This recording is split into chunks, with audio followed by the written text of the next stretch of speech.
Geleton, que es el equipo Geleton, que soy yo, Helen Geleton y Jesús Arpalmoya. O Jesús Geleton o Helen Alcántara Sánchez. Comenzó en Barcelona en 1999, recuerdo la fecha bien, pero nos conocimos en Cuenca, en la Universidad de Bellas Artes de Cuenca. Allí estudiamos juntos y ya hicimos cosas, pero como equipo o como conciencia de colectivo artístico ya fue en Barcelona. Primero fue Jesús y luego, después de terminar la carrera, yo estuve unos años en Murcia y luego ya me fui allí y allí ya empezamos a conformar lo que sería, ¿no? Geleton, que era el nombre que le pusimos y que continuamos con él. Y pues empezó habíamos terminado Bellas Artes y tampoco es que quisiéramos ser artistas directamente, ¿vale? Fue un proceso, casi estábamos más dentro de lo que sería un diseño de moda, diseño gráfico, como unas artes aplicadas, ¿no? Como una especie, como algo que tuviera demanda, decíamos, ¿no? O como con los pies en la tierra, de alguna forma. Pero luego nos llevó, después de años, ahora comento yo como la versión y ahora tú puedes también meter, ¿no? Como anotaciones. Más tarde ya, por ejemplo, en mi caso, decido estudiar en la UB, en la Universidad de Barcelona, en los cursos de lo que sería el máster o que se llama el DEA, ¿no? Los cursos de doctorado. Y ahí ya pues, me metí en una cosa que en ese momento me interesaba mucho y que se podrá ver en esta exposición, que era simbolismo, ¿no? Y la alegoría, renacimiento, alquimia, yendo a la Universidad de Cuenca habíamos estudiado, que yo estaba muy contenta, la verdad que la Universidad de Cuenca creo que sí, de alguna forma nos caló, también tengo que decir que también la elegí, me costó mucho llegar, pero fue en Barcelona y fue más como un comienzo casi entre la moda, textil, que creo que aún nos queda, ¿no? Como de alguna referencia, alguna referencia no es directa, eso se puede ver, pero con una perspectiva ya más crítica, quizás hasta de los elementos o del material, ¿no? Sí, quizá esos primeros experimentos en realidad eran aplicaciones artísticas sobre ropa y querían ser unas intervenciones críticas que en los espacios para moda no tenían ni pies ni cabeza. Entonces realmente dijimos, bueno, pues es que igual estamos usando este soporte, pero su sitio es el del arte. Sí, yo siempre decía que llegamos al arte como una derrota, ¿no? Porque era al terminar los estudios de arte era cualquier cosa menos artistas, y entonces cuando vemos otros campos decimos, esto es peor todavía. Entonces dijimos, bueno, pues era el arte, pero ya era como casi una derrota en lugar de una victoria. Teníamos una amiga, ¿no?, que decía que cuando éramos artistas queríamos ser una cosa, ¿no? No artistas, y cuando no éramos artistas queríamos ser artistas, ¿no? Como en plan ahí siempre como no encontrarte en tu sitio. Que bueno, eso sigue siendo de alguna forma a veces. Una de las cosas interesantes yo creo es que no decidimos trabajar en equipo porque fuéramos muy iguales, sino porque éramos muy diferentes. Sí. Y teníamos muy claro que eso llevaba mucha negociación, mucho inventarse cómo tenía que ser el equipo, cómo no tenía que ser, ponerle reglas, como si fuera el poliamor o algo así. Era como esto hay que inventárselo, esta firma colectiva, o hasta dónde tenemos que pensar lo mismo, ¿no? O hacer igual. Si dibujamos en el mismo dibujo, si cada uno dibuja un dibujo y los juntamos. Y eso nos interesaba mucho. En Cuenca yo creo que lo que sí que habíamos aprendido mucho era a trabajar en colaboración, porque colaborábamos mucho con mucha gente y traíamos ganas de eso. También siempre pues, la relación con la autoría era rara, entonces esa cosa de que no sea tu nombre, que sea un nombre inventado. Sí, eran cosas que ya nos apetecían, ¿no? La palabra éxito no me gusta, pero ¿qué ha hecho que continuemos? Porque no es fácil trabajar en equipo, es cierto. Es que nos hemos ido adaptando, o sea, como que nuestra práctica sí que era como muy vivencial en todo momento, cuando ahora, por ejemplo, yo digo vivencial y me siento muy cómoda con ello y lo respeto y lo defiendo como político en mi obra, pero había momentos que no me he sentido ni tan cómoda, ni siquiera sentía que hablaba de mí eso, ¿no? Y digo directamente. Pero sí que siempre lo tomábamos también como un campo, puedo decir, como de, pues sí, como se llama objeto de estudio o campo de experimentación, en el cual sí que metíamos mucho como las condiciones que teníamos, ¿no? Entonces creo que el que hayamos mantenido, porque siendo como equipo es complicado, me estoy llevando casi la entrevista al trabajo en equipo, pero creo que también es importante. Sí. Que, por ejemplo, eso, cuando fuimos a Barcelona no siempre hemos vivido juntos, tú tenías tu pareja, yo estaba en otro sitio, después nos juntamos, o sea, hemos llegado a compartir desde habitación, casa, todo el día juntos, taller, a de repente pues yo estar en México, tú en Barcelona y no tener ni un estudio ni mucho momento en conjunto.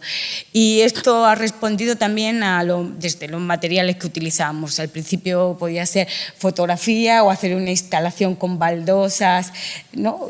Pues enorme, casi un despropósito de jardín, pero bueno, hermosísimo. Y de repente decir, no, pues tiene que ser dibujo y tiene que ser además que yo lo pueda hacer, o sea, en un tamaño, en el estudio o en la casa que yo me estoy moviendo todo el rato porque voy con la maleta, porque es lo que conlleva mi trabajo, ¿no? O incluso ya con papel seda, como se puede ver en esta exposición, ¿no? Y aparte ya no papel seda que compre, sino de los patrones de mi madre que ya ni ve y que era como de reciclaje. Entonces, todo este tipo de condiciones se iban metiendo, ¿no? Y también le iban dando narrativas, creo, ¿no? al modelo y al ejercicio de cosas que estábamos haciendo, ¿no? Siempre hemos sido muy referenciales de citas, de libros, pero también cuando esos libros no los podemos transportar, que eso también lo hemos hecho con algunas exposiciones, ¿no? En cómo quedan, qué presencia tienen, los dibujábamos, ¿no? O sea, o le hacíamos cita.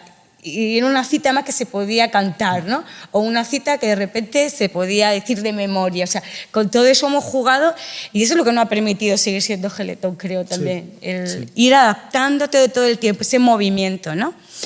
Que podemos decir, ¿no? Ahí esa... De las cosas que ya luego, en el momento no te das tanta cuenta, pero luego mirando hacia atrás hemos visto, es que algunas de las cosas que como estudiantes o en formación nos habían llamado la atención a las dos sin estar tan juntas, era, por ejemplo, el mail art, que tiene esa cosa del movimiento y esa especie de táctica adaptable a unas condiciones que no están hechas para que tú puedas producir, pero tú lo trampeas. Sí, con esto no quiero decir que tengas que tener malas condiciones, que se dice muchas veces, para hacer un trabajo bueno, ¿no? Que es como, esto sí, sino que, bueno, es un poco salvar las circunstancias o ser muy consciente de lo que tienes. Porque si no, no puedes hacer, o cómo lo puedo hacer, ¿no? Y sacar de ahí es como el mercurio volátil, ahí voy a hacer como cita alquímica, si puede ser bueno en que se mueve y no se ha fijado, o lo hacemos como malo en que no se fija, no es serio, ¿no? Depende cómo, ¿no? Y que eso es lo que tú puedes contar, de ahí salen también las historias que tú cuentas, también salen de esos recursos que tienes, que también son historias y que eso es lo que tú estás canalizando, ¿no? Vale.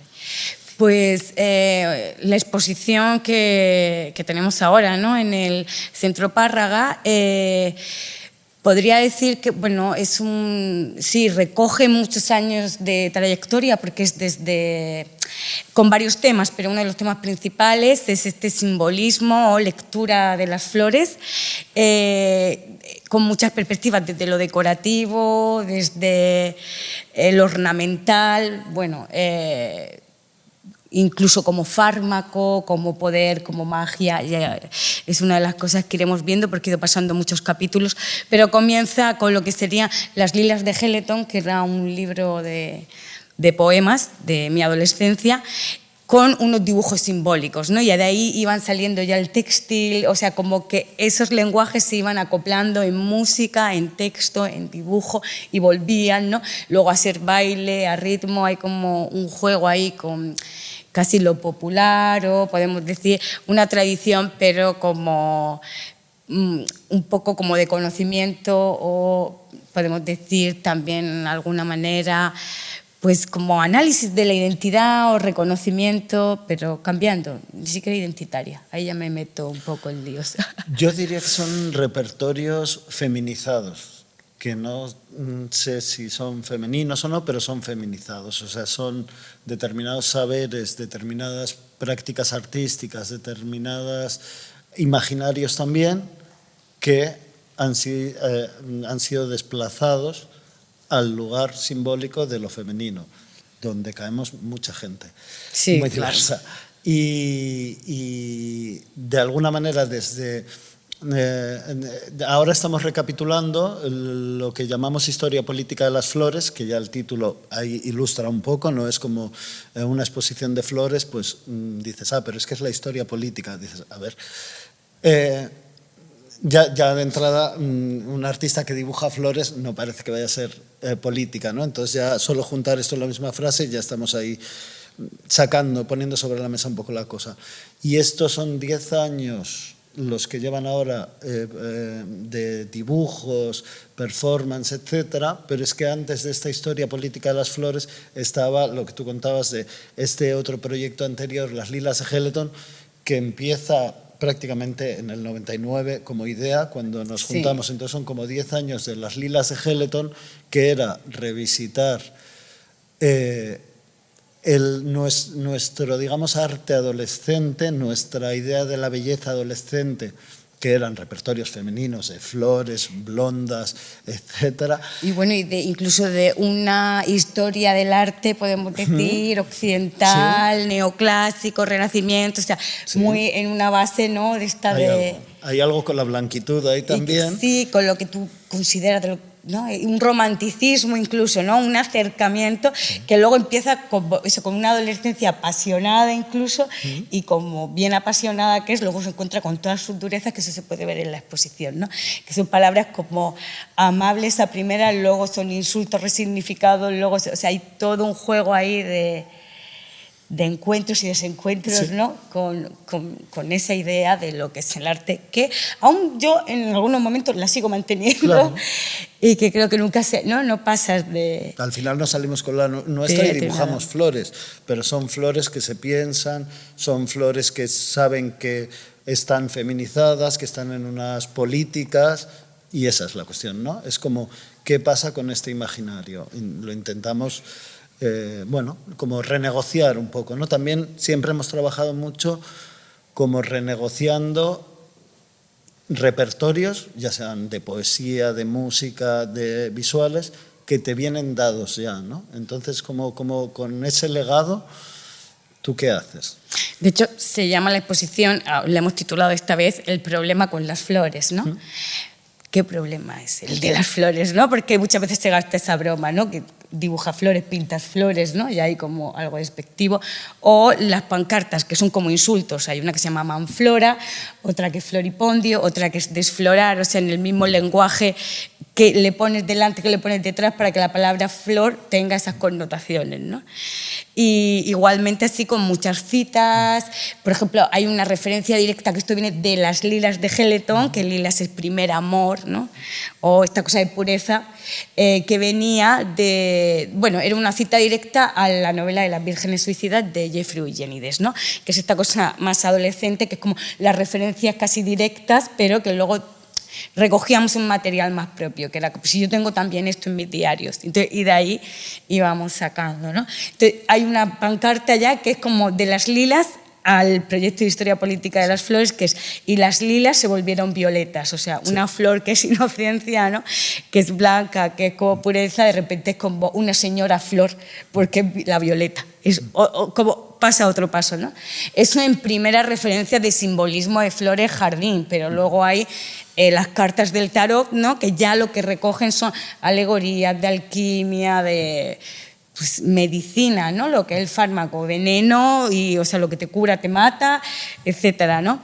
Y ahí ya entran, pues claro, componentes ya más complicados y de alegorías, incluso de jeroglíficos, de esa lectura de la flor, que nos interesa mucho y que os parece de repente que estamos hablando en un componente muy erudito o juego, pero sigue estando en las canciones populares, sí. ¿no? Porque el tarot, o sea, es como de los príncipes del Renacimiento, pero ahí salían también, ¿no? Como a veces yo digo, como el Belén, que teníamos como oficios, ¿no? O salía el personaje famoso del momento, ¿no? Pues igual en estas cartas, ¿no? Sí. Hay como un componente muy directo de referencias, ¿no? Con los arquetipos, el simbolismo, y esto es una cosa que pues, historia política de las flores conlleva, ¿no? Y también está hecho muy en fragmentos todo, son como si fueran, decimos que es un libro imaginario porque todos son apuntes que se mantienen complejos y por ejemplo, sobre lo de lo privado político o privado público, así todo junto con guión, sin separarlo, pues va desde... hay obras que son tus diarios de cuando tenías 15 años y luego ahí en otra obra aparece algo tan grande como Monsanto, por ejemplo, ¿no? Y entonces intentamos conectar esas esferas todo el rato, ¿no? Sí, hay referencias, sí, por ejemplo, ¿no? El dibujo en la Bienal que hicimos de Centroamérica, ¿no? Que es como de ecofeminismo, o sea, hay toda ahí una línea, ¿no? De activismo respecto a las plantas y luego de las semillas, que creo que también es muy importante, ¿no? Lo enfocamos, que eso también se ve en las cartas del tarot, pero eso también hay muchas referencias, por ejemplo, de eso de la historia del arte que empieza con las lilas se volvieron violetas, de repente hay una respuesta a Ruskin, ¿no? Y al Aran Kraft ¿no? Y a William Morris y decirle, ¿no?